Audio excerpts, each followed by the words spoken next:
Suppose you wake up at 5 o'clock in the morning and you're like, yeah, I can't wait to go running.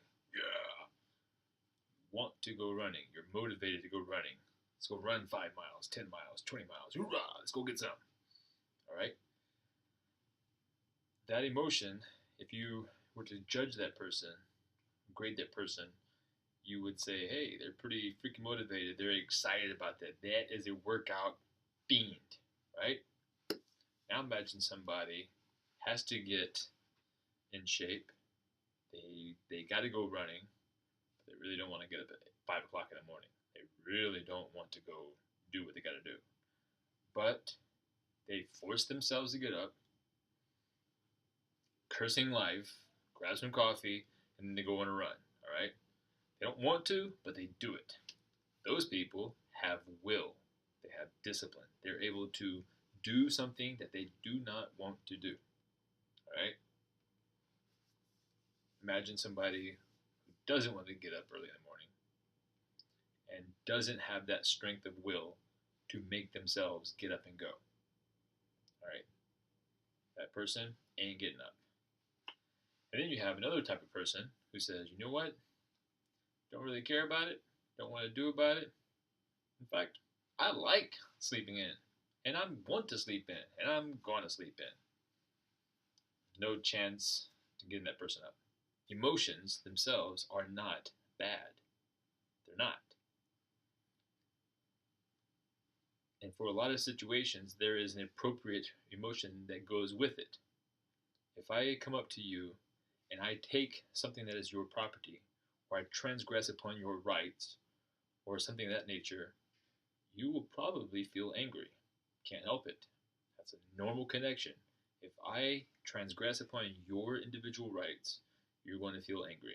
All right? All right. So now if you lose something, it's normal to feel sadness. You saved up money, a loved one, your pet dog, you're looking forward to a vacation, but now suddenly you have to work, something like that nature. You lose something of value and worth. It is normal to have this emotion called sadness that's attached to it. It's normal. All right? There's a lot of people say, no, sadness, that makes me a wimp, whatever. Dude, you lose your childhood dog or cat or whatever it is that you grew up with. Or for me, it was a 66 Mustang with Boss 302 in it. If you lose this thing, I felt sad. I felt really, really sad when I lost that car. That was my pride and joy. It is normal to feel sadness. Now, here's the deal. While it is normal to feel sadness, we have things that we have to do. We have a mission that we have to do. Whether that mission is patrolling down the street, or whether that mission is making sure that our bills are paid where we're living, or whatever it is, we have tasks that we have to make sure that are accomplished. Now, if I lose my 66 Mustang, and I'm pretty sad, and I call a buddy up and say, hey man, let's go bowling. All right, dude, let's go bowling. I need to throw a bowling ball around, kind of whatever, work it out. That's good to go, right? If I go into a deep depression of late to work, I don't shave, become frazzled, I've kind of gone too far. That's not healthy, right? Also, not too healthy is if I lose that Mustang, I'm like, who cares? What sort of life do you think I'm going to have if I'm at either one of those two extremes? If I go way too far with the sadness, oh my God, or don't care. If I don't care about anything, I'm not going to have any life. I'm not going to have any family. I'm not going to have any accomplishments. I'm not going to have anything because why bother? Nihilist. So the extremes are no good. All right? We want to be somewhere in the middle. Now that middle changes. It moves around. It's not always the same. We're not looking for a number 5 on a 10-point scale. That's not what we are saying. You want to find whatever is normal for that particular situation. Well, how do you know what's in that particular situation? Do you pull out a handy-dandy guide and look at it, or what? You use this weird thing called the brain. Up here in your brain housing group, there in the front here, there is a self-conscious ability to plan and think about what is going on.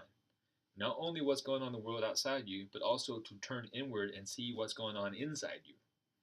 So you look on what's outside and you look what's going on the inside, and this part of the brain, if you keep it running, can look at them and compare them and say, this works. This is a good match. You can also say, whoa, I am overreacting here. It can do that.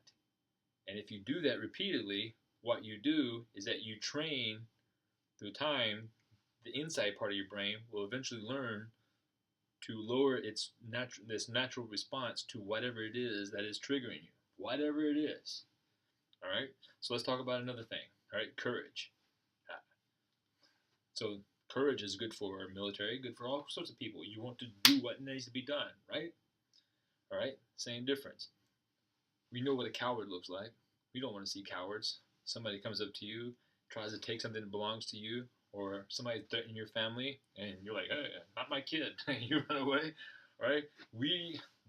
Who likes a coward? Nobody. But what about too brave, too courageous? There's such a thing? Yes. That's called stupid.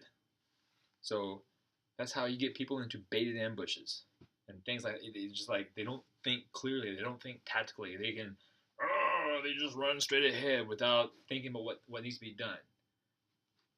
Here's an example. What if you're in a movie theater and you get up to leave, the movie is over, and somebody steps on your foot by mistake, right? And you look at them. Do you go 10? I want to kill you! Ah! Do you do that? Or do you do a 1? It's okay, man. Don't. Here's my other foot. Or, I don't know anybody would do that, but sure they're out there. Do you do number 5? Hey, 5 is too much. Maybe 2 or 3. Hey, man, start. Not a big deal. All right? Ain't gonna be pulling out guns and shooting people. That's stupid. So the point I'm trying to make is that it's not that emotions are bad. It's that our level of emotion, depending upon the situation, is either too high or too low. Now, this is not an easy thing to learn. It's not easy. Anybody can get angry. Anybody. I mean, throw a rock at somebody. Bam, they're going to get angry. All right? Rightfully so. What are they going to do with that anger? That's the trick. All right? Anybody can get angry, but to be able to get angry at the right level, at the right time, at the right reason, at the right purpose, that is not easy to do. Aristotle. All right? That is not easy to do. I got over 10 years, 15 years working in various restaurants and bars. Some of those times were slinging drinks. Some of that times was bar bouncing, the whole 9 yards. And what I learned quickly is that if I know what makes you angry, I can control you. If I know what makes you angry, I can manipulate you. If you are not in control of your passions, if you are not in control of what is going on inside here, you are a slave to everything around you. Anything that is good, yeah, it's great, life is awesome. All of a sudden, here comes something negative. And you are dropped down and you don't know what to do. Because you cannot control your own self. You are at the mercy of chance, chaos, somebody rolling dice. Good things happen. You're going to get a nail in your tire driving down the street just because. No master plan, no reason why. It didn't happen because it's the best of all possible worlds. It didn't happen because there's some master plan or anything like that. It just happened, all right? And now you're freaking out about it because, hey, dude, relax. There are worse things, all right? It's normal to feel sad, normal to feel all sorts of things. Pride. But how much? Is it too much? Is it too little? All right? You work on that. And the way you work on that, instead of ignoring it, instead of blaming other people and things, you actually look inside your head and you think to yourself, what are the thoughts that are going inside my head? What are they? List them out. Get a cocktail napkin, start writing down until you can't think of any more. You have 50,000 thoughts a day. What is a radio station saying about your life? write those things out. You figure out what is a radio station that you are programming yourself. How are you programming yourself now? Are you telling yourself that you're dumb, that you're worthless, you can't get anything done, everybody hates you, the world is against you, why try? Is that the radio script that's going on inside of your head 50,000 times a day? If that is the language that you are telling yourself all the time, for whatever happens, anything and everything, whether it's a nail in your tire or a boss that looks at you with weird eyes, if it's any of that stuff, and there's a radio that you're telling yourself, yeah, good luck having a good life. Look at those thoughts. When you look at those thoughts, you can start to see which ones are wrong. You're assuming things. You're jumping to conclusions. You're thinking that there's stuff going on that's not really out there. In fact, you have a lot of errors, lots of errors in your judgment. And as you start working on that and keep putting attention in your thoughts, just keep constantly turning your thoughts inward and seeing what's really going on in that radio station. Whenever you find a thought that is not correct, you stop and you address it. You say, that is not an IED on the side of the road. That's a piece of trash. If you've ever been deployed and you come back and, what was that? Well, the first time, don't tell yourself, oh, see, I'm crazy. Don't do that. Instead, say, it's a piece of trash.